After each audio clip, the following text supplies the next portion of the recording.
Thank you for tuning in to the teaching ministry of Reverend Gillard S. Glover.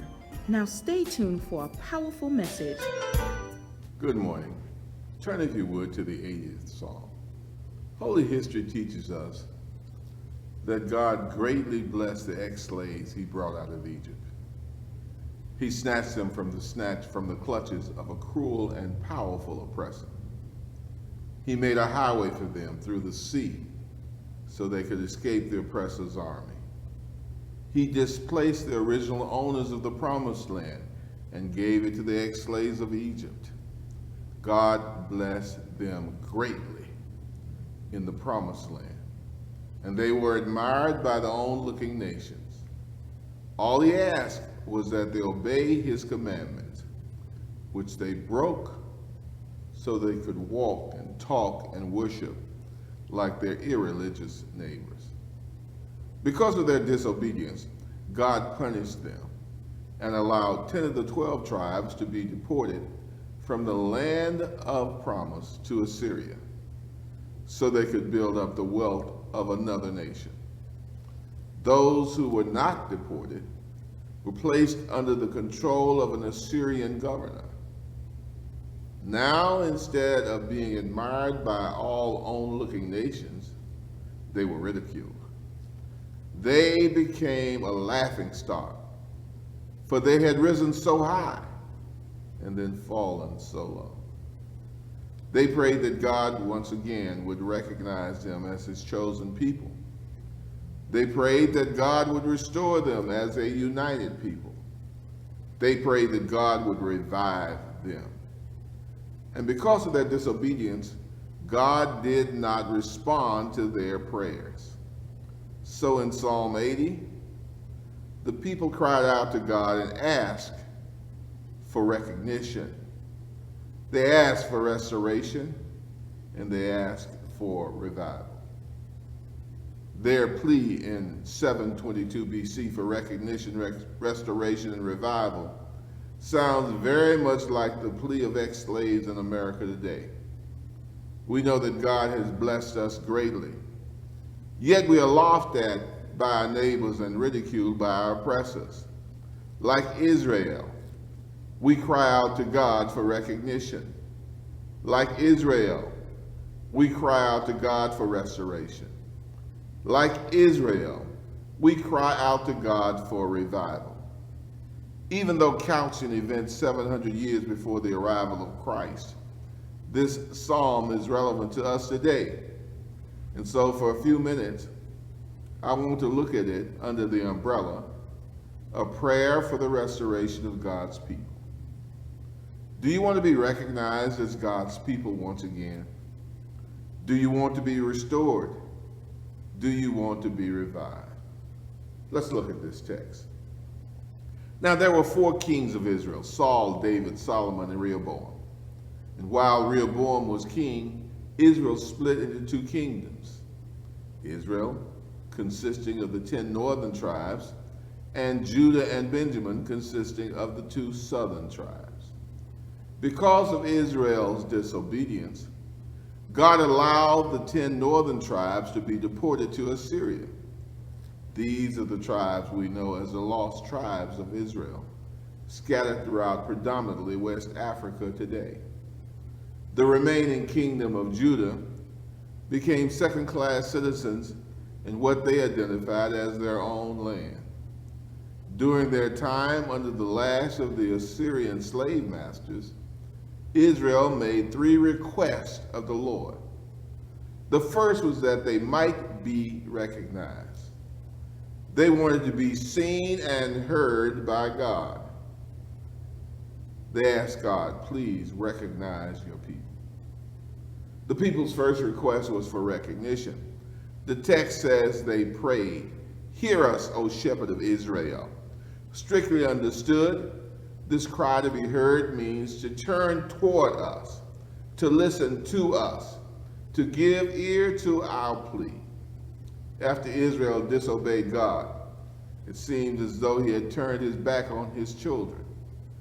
He allowed women to be ravaged by the Assyrian hordes. He allowed families to be torn asunder by the Assyrian army.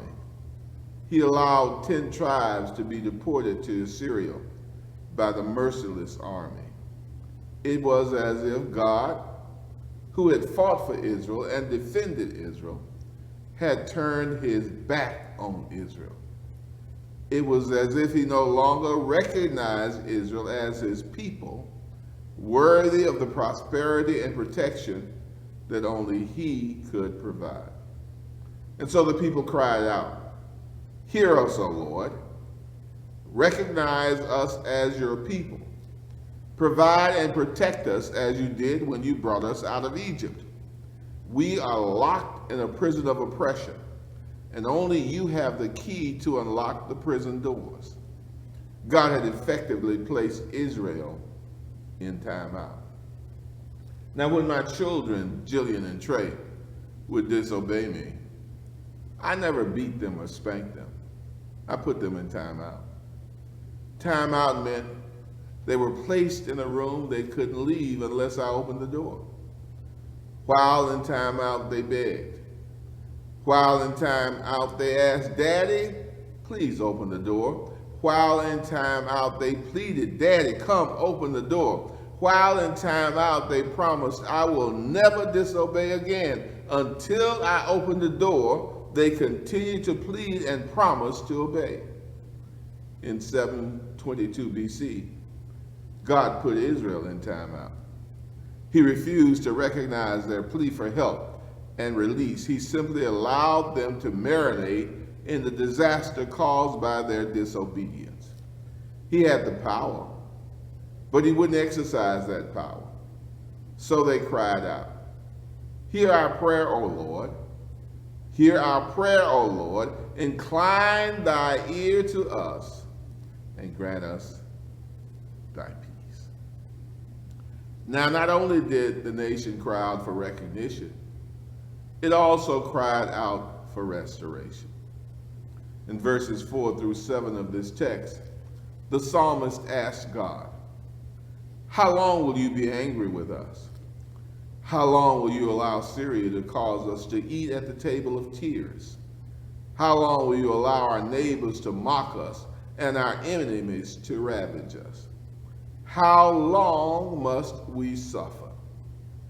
Israel was feeling the hot anger of a righteous God, and she asked, "How long must we endure this anger because of our disobedience? How long must we suffer for wanting to emulate the non-believing people around us?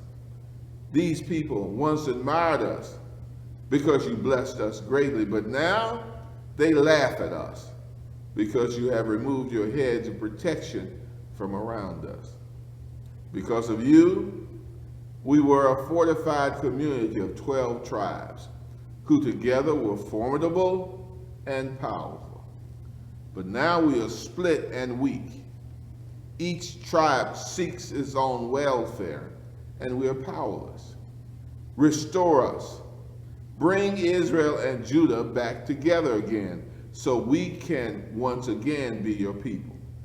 Use your power to allow us no longer to focus on our differences, but rather allow us to focus on what we have in common. Sounds like our people's prayer today. We need to be restored. We need to be rejoined. We need to be recognized as God's people. And we need to recognize ourselves as one people, regardless of our educational and economic differences. They all said can't be done. They quote that old barb about Humpty Dumpty. You know, Humpty Dumpty sat on a wall. Humpty Dumpty had a great fall. All the king's horses and all the king's men couldn't put Humpty Dumpty back together again. Now, truly Humpty couldn't be put back together because he was looking at the king's horses and looking at the king's men rather than looking at the king. Once we stop looking at the stuff the king made to restore us and start looking at the king, we can be put back together again. Up to this point, we said two things. Because of the disobedience of Israel, God allowed it to be split into two kingdoms and conquered by a non-believing empire we know as Assyria. Assyria removed 10 of the 12 tribes who are lost even today, and they plundered and destroyed the remaining southern kingdom. The people of Judah cried out to the Lord to recognize them as his people. Please recognize once again and restore us once again as a united kingdom. But they had one last request. Israel recognized that without the benefit of the Lord's covenant, they were barely alive. And so in the 19th verse of this text, they cried out to the Lord, "Restore us." Now, the actual Hebrew meaning of the word translated in our text as restore is revive us. It means to bring us back to life again. It's as if Israel knew she was on life support, and only the Lord could provide the life-giving oxygen she needed. So she cried out, "Revive us." We want to be brought back to life. We want to know the benefits of being in relationship with the Lord of hosts once again. They cried out, "Make your face to shine upon us." Right now, all we feel is the cool wind of adversity. We need to feel the warmth that can only be felt when you are pleased with us. Please make your face to shine upon us. Otherwise, we will die. Otherwise, we will disappear into the annals of history. Revive us. Bring us back to life again, like Israel. All clear-thinking African Americans are bleeding with God for revival. We know who we used to be before we were forcibly carried in slave ships to this land. We know about the gold God gave us in Mali. We know about the King Mansa Mansa, who was the richest man who ever lived, far richer than John D. Rockefeller. We know about the wisdom God gave us that was deposited in the library of Timbuktu, a library greater than the library of Alexandria. But our history has been hidden, and we need you to revive it so that the world will know who we are again. Stretch out your hand, O God, and revive us. Revive us again. Let us feel your love. May our souls be kindled with fire from above. Hallelujah, thine the glory. Hallelujah. Amen. Hallelujah, thine the glory. Revive us again. Now in 722 BC, the people of God cried out, "Save us. We are sorely oppressed. Save us. Our land has been taken from us. Save us. Our women are being raped. Save us. Our families have been devastated. Save us." Once again, we ask you, Lord, to release us from physical bondage. But the release they needed was spiritual, not physical. They needed a covenant that was not based upon their conduct. They needed commandments that, if broken, would not sever their relationship with God. They needed a compact that could not be compromised.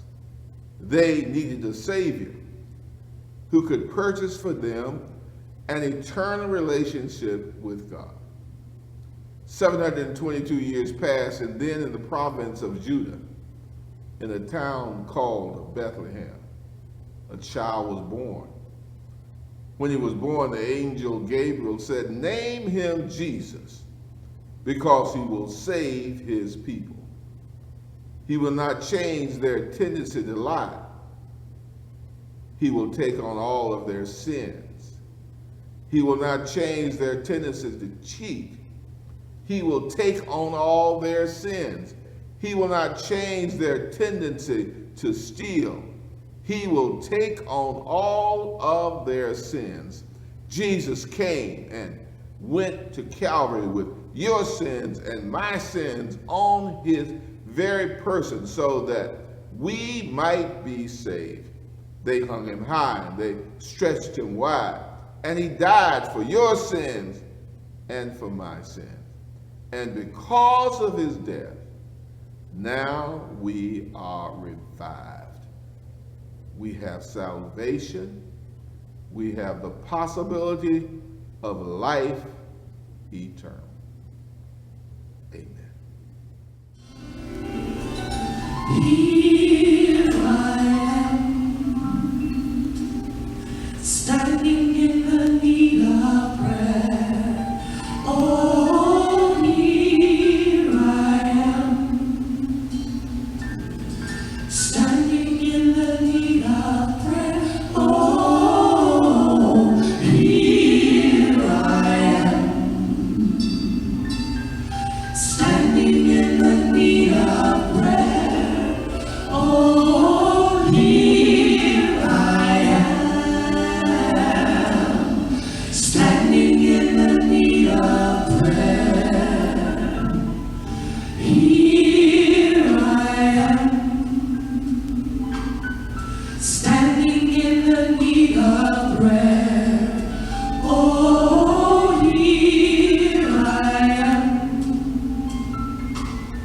standing in the need of prayer. Oh, here I am, standing in the need of prayer. Oh, here I am,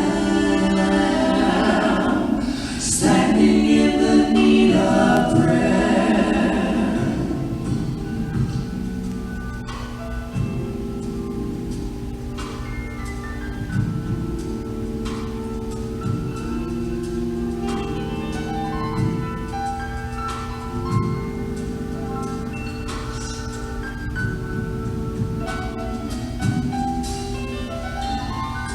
Thank you for hearing our prayer. You heard us. Thank you for hearing our prayer. You heard us. Thank you for hearing our prayer. You heard us. You heard us. You heard us. Thank you for hearing our prayer. You heard us. Thank you for hearing our prayer. You heard us. Thank you for hearing our prayer. You heard us. You heard us. You heard us. Thank you for hearing our prayer. You heard us. Thank you for hearing our prayer. You heard